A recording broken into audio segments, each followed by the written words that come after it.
Olá, olá, candidato! Eu sou o professor Rômulo Bolivar e acompanho você neste curso de interpretação, exercícios relacionado especificamente à banca CESP-UNB. Nós teremos aqui a oportunidade de nos aprofundarmos nas questões de interpretação, no modelo ou nos modelos de texto que a banca escolhe, nos modelos de questão que a banca pratica e como as opções, em havendo opções, nem sempre a banca trabalha com essa ideia de verdadeiro ou falso, de certo e errado, enfim, em aparecendo as chamadas opções, como essas opções efetivamente se apresentam. Estamos juntos? Então, vamos começar, sigamos ao texto. 1. O astrônomo lê o céu, lê a epopeia das estrelas. Ora, direis, ouvir e ler estrelas? Que histórias sublimes, suculentas na Via Láctea. O físico lê o caos. Que epopeias o geógrafo lê nas camadas acumuladas em um simples terreno. Um desfile de carnaval, por exemplo, é um texto. Por isso se fala de samba-enredo. A disposição das alas, as fantasias, a bateria, a comissão de frente são formas narrativas. Uma partida de futebol é uma forma narrativa. Saber ler uma partida, esse é o mérito do locutor esportivo. Na verdade, um leitor esportivo, ele, como o técnico, vê as coisas no texto, em jogo que, só depois de lidas por ele, por nós, são percebidas. Ler, então, é um jogo, uma disputa, uma conquista de significados. Enfim, como nós já passamos pelo trecho em que nós precisamos conhecer para responder a questão, eu vou direto para o enunciado. Lembrando que neste vídeo nós vamos abordar o assunto figuras de linguagem em questões de prova de concurso banca CESP-UNB. Então, com que figuras nós podemos lidar? No período, ele, como técnico, vê coisas no texto em jogo que só depois de lidas por ele, por nós, são percebidas. O segmento como o técnico expressa o quê? Hipótese, conformidade, explicação, comparação e causa. Aqui a gente já tem uma certa pista. Que pista é essa? Quando eu dou, ou quando a banca dá como opção causa, comparação, explicação, conformidade e hipótese, a gente sabe que a gente tem uma reflexão sobre valor do conectivo e, dependendo do conectivo, ela também pode estar relacionada a uma figura de linguagem. Por exemplo, quando eu falo sobre causa, eu preciso estar lidando, geralmente, ou com o pois, porque, ou com o como deslocado, como você não veio, chamei outra pessoa. Na comparação, é uma figura de linguagem, entre o valor do conectivo, eu estou lidando com a palavra como. Explicação, eu estou lidando com o pois, porque geralmente relacionado a uma ordem ou a uma suposição. Conformidade, eu tenho conectivos como segundo, conforme. E hipótese, geralmente são ideias de condição, né? Se, caso. Então, o que eu tenho aqui, a partir do conectivo, é o como. O como introduz uma oração subordinada adverbial comparativa, neste caso, e a figura de linguagem que se materializa aqui é justamente a da comparação. Estamos juntos ou não? Então, passamos aqui por uma primeira questão que, caso a sua lembrança sobre figura não socorra, o seu conhecimento sobre o valor do conectivo pode socorrer. Estamos juntos? Continuando. Questão de número 2. Não se sabe ainda se o mundo parou realmente no sábado, como fora anunciado. Pode ser que sim, e não seria a primeira vez que isso acontece.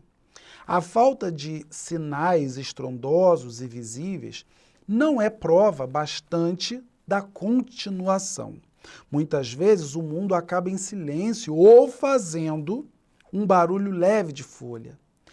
Tempos depois é que se percebe, mas já então vivemos em outro mundo, com sua estrutura e seus regulamentos próprios.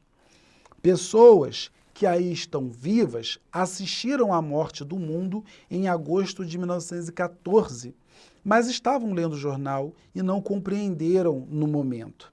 Era apenas mais uma guerra na Europa, mas acabou com a Belle Époque. A respeitabilidade vitoriana, a supremacia da Libra, os suspensórios, os conceitos econômicos, políticos e éticos do século XIX. Mundo que parecia eterno. Pedaços dele andam por aí, vagando como o colonialismo, a opressão de grupos financeiros, a servidão civil da mulher, mas pertencem a um contexto liquidado, rabo de lagartixa, vibrando depois que o corpo foi abatido. É possível que a previsão dos astrólogos indianos não tivesse base e que o mundo atual dure muitos anos. Acredito mesmo é que é cedo para ele morrer se apenas está nascendo e nem se sabe ao certo como é ou será. Aos 7 anos de idade, imaginei que iria presenciar a morte do mundo, ou antes, que morreria com ele.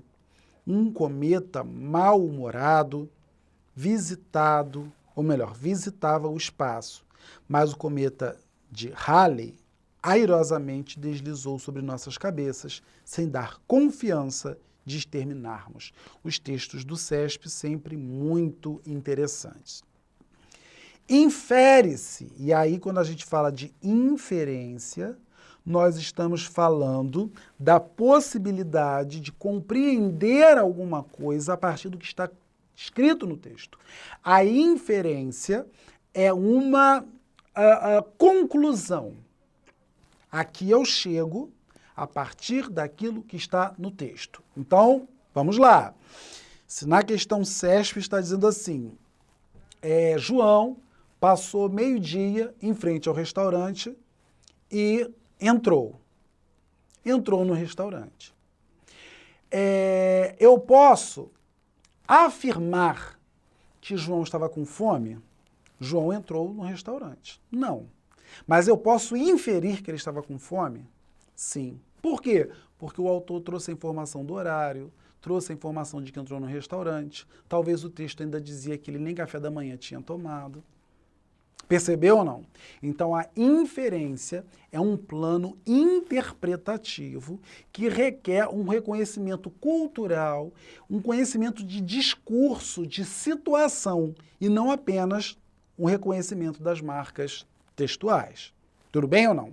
Além do que está no texto, você precisa entender, meio-dia é a hora que as pessoas comem. Os Estados Unidos os Estados Unidos. Olha, o restaurante é onde as pessoas vão comer. Então, vamos lá. Infere-se do texto que o autor escreve, de modo metafórico, sobre a ideia de fim de mundos. A partir de quê? A partir de uma previsão astrológica, de um anúncio feito por cientistas, um desastre natural, uma mudança de estação ou uma guerra mundial. Então, essa ideia de fim do mundo, de acordo com o texto, o debate sobre a ideia surge a partir da reflexão relacionada a questões da astrologia. A astrologia é o gatilho de que o autor se utiliza para trazer sua reflexão crítica acerca daquele modelo de mundo existente no século XIX, de valorização da Belle Époque, e que não existe mais em sua totalidade em nossos dias. Apenas fragmentos. Tudo bem ou não? Portanto, a nossa resposta certa vai ser a letra A. A guerra mundial está presente no texto, a mudança de estação não faz parte da argumentação, o desastre natural é empregado metaforicamente também no texto, o anúncio feito por cientista também não se justifica pelo texto. Agora, a previsão astrológica é o gatilho utilizado para promover tal debate. Ok ou não ok? Antes de eu passar à próxima questão, deixa eu só esclarecer um último tópico sobre a tal da inferência. No texto, a gente tem a seguinte passagem. É possível que a previsão dos astrólogos indianos não tivesse base e que o mundo atual dure muitos anos. Então, infere-se que os astrólogos previram. Então, a frase ela está relacionada a uma inferência. Ok ou não ok? Então, vamos lá. Próximo. As revoluções industriais do século XIX deram corpo à ideia de progresso infinito. A fé no progresso linear e contínuo rimou com a fé indefectível na ciência e na tecnologia. O século XX, por sua vez, conclui-se em prantos sem precedentes, tanto por uma como pela outra. As técnicas engendradas pelo aumento dos conhecimentos criam, com efeito, não apenas novas potencialidades, como também riscos novos para a humanidade. Os desafios suscitados pelas tecnologias da informação e da comunicação não são pequenos. Durante as 2 últimas décadas do século XX, essas tecnologias foram realmente alçadas à posição de instrumento de reordenação do mundo. Elas encarnam a promessa de saída de uma crise estrutural, econômica e política diagnosticada como descivilização. O universo de redes tornou-se o emblema de uma nova sociedade cosmopolita e de uma economia chamada de conhecimento. A nova sociedade de redes favorecerá o advento de um mundo menos marcado pelos desequilíbrios sociais ou reforçará as desigualdades planetárias, criando excluídos da modernidade digital. É fundamental instituir políticas públicas que permitam ao cidadão construir e reconstruir em torno desses novos instrumentos de comunicação, em combinação com os antigos, estoques de conhecimento que correspondam às suas necessidades e estejam em harmonia com suas culturas. A apropriação de novas técnicas informativas pressupõe absolutamente um diálogo entre as culturas. Aqui embaixo a referência e a gente vai à questão. O uso de metáforas, tais como rimou com a fé, concluiu-se em prantos e encarnam a promessa, cria a possibilidade de significações imprecisas, tornando vagas e pouco objetivas as argumentações apresentadas no texto, cuja natureza é institucional. Então, quando eu digo rimou com a fé, conclui-se em prantos e encarnam a promessa, eu estou usando aqui a chamada linguagem figurada. Existe uma falsa ideia de que a linguagem figurada faz bem ao texto, somente ao texto literário, e faz mal a qualquer outro tipo de texto que não seja o literário. Aqui, a gente tem um texto com uma finalidade lógica, entretanto, as rimas, ou melhor, as figuras, como rimas com fé, elas tornam a compreensão do texto um pouco mais palatável. E aí a gente pega, por exemplo, várias pessoas que às vezes criticam ou um político ou uma autoridade porque usa muita metáfora para falar, e você vai vendo que essa pessoa vai atingindo um número maior de pessoas. Por quê? Porque a linguagem metafórica, dependendo de quem seja o interlocutor, ela pode fazer com que a persuasão ocorra de maneira mais efetiva e que a comunicação ocorra de maneira mais rápida. Resumindo, essa linguagem metafórica, ela causa prejuízo para o foco argumentativo? De forma alguma. Então, aqui nós temos errada a opção. Próxima, continuando aí. CESP, não é preciso muito esforço para notar de que é feito o cotidiano de um indivíduo brasileiro socioeconomicamente privilegiado. Os assuntos da vida privada são de longe os que dominam qualquer outro tipo de preocupação. No entanto, o cuidado excessivo com o bem-estar não apenas realimenta a cultura do alheamento, como reduplica-se em irresponsabilidade para consigo. A rede de atendimento aos famintos de felicidade tornou-se um negócio rendoso e os usuários, para mantê-la, exigem mais exploração dos que já são superexplorados. Quem vive permanentemente na infelicidade não pode olhar o outro como alguém com quem possa ou deva preocupar-se. O sentimento íntimo de quem padece é de que o mundo lhe deve alguma coisa, e não de que ele deva qualquer coisa ao mundo. O comércio de felicidade é orquestrado de tal modo que o sentimento de deficiência, escassez ou privação pede sempre mais dinheiro e mais atenção para consigo, como meio de evitar a presença avassaladora das frustrações emocionais. As aspas, utilizadas nas linhas 8 e 15, servem para realçar o uso metafórico ou figurado da linguagem, conferindo-lhe também, pelo exagero, um valor de ironia. Então, linhas 8 e 15. Vamos lá. A rede de atendimento aos famintos de felicidade tornou-se, olha só, famintos de felicidade são as pessoas que buscam esse sentimento. Não é uma fome de verdade, é as pessoas que estão necessitadas de. Então, isso é uma linguagem metafórica. E a gente tem na linha 15 o comércio de felicidade, que seria essa negociação relacionada a este sentimento. Muito bem.